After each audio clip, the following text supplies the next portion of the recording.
Welcome to Marin Ghana News. I am Valerie Herbert from Nigeria. On today's news, we'll be discussing on the flood that hit and devastated eastern Libya.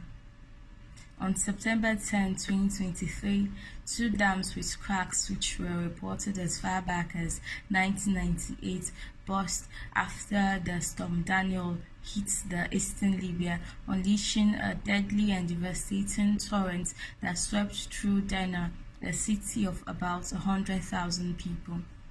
12 days after the flood that swept through the coastal city and razed entire neighborhoods, thousands of traumatized survivors are still waiting to learn about the fate of their missing relatives. Bodies are still trapped under shattered buildings and buried under mountains of mud.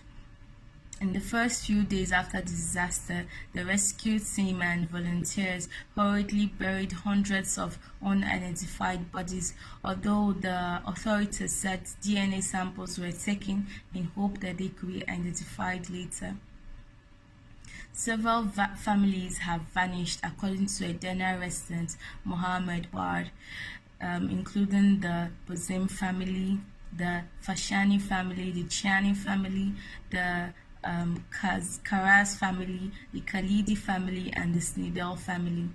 His parents, his three children, and his sister-in-law survived the disaster, although he has not heard from his uncles and their families. The provisional death toll stood at 11,300, the Secretary General of Libya's Red Crescent said on Thursday, the 14th of September 2023. The permanent representative of Libya to the United Nations described this catastrophe as something that has not been seen before in Libya. The Libyan's Eastern Administration in Benghazi City approved a budget of $2 million to be used to help the affected areas.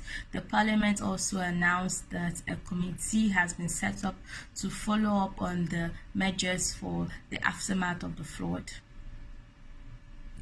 Hundreds of protesters rallied in Derna, the disaster city, on Monday to protest against the government and accusing the authorities of neglect.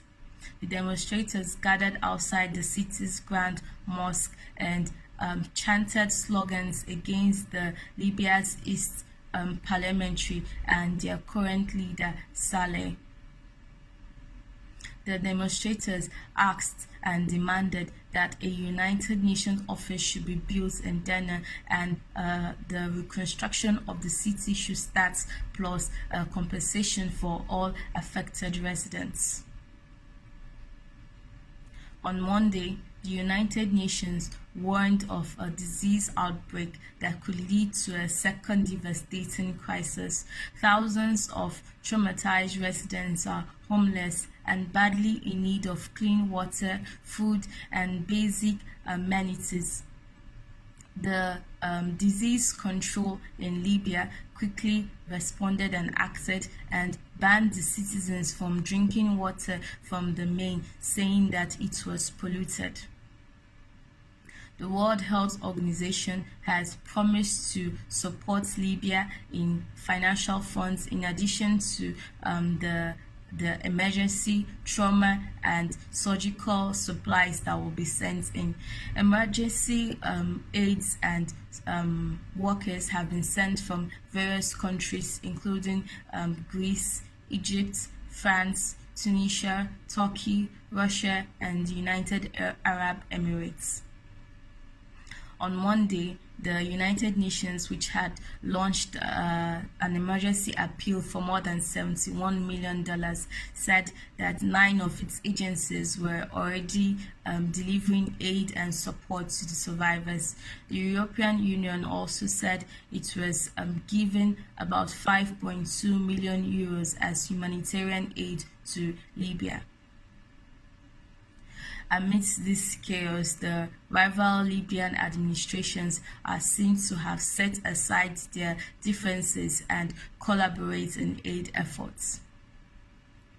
Although there's still no current death toll, with thousands and numbers of of people that have been swept into the sea, although hundreds of bodies have washed back on shore. The Libyan government and authorities and humanitarian groups have warned that, however, the death toll will be much higher than anticipated.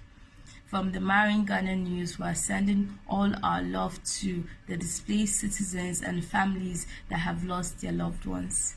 I remain Valerie Habert.